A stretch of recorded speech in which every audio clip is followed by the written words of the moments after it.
Бейбут Осмонов көчөсү Курманжан Даткай көчөсүнөн Мукими көчөсүнө чейинки 500 метр аралыкта жол кече түнү саат 12-де жабылды.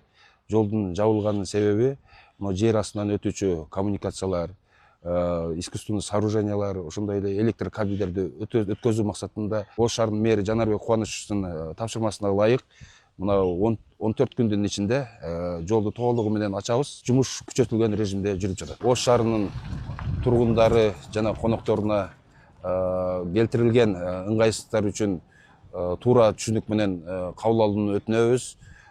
Жакынкы күндөрү октябрь айына жолду 6 тилкелүү болуп толук эксплуатацияга беребиз.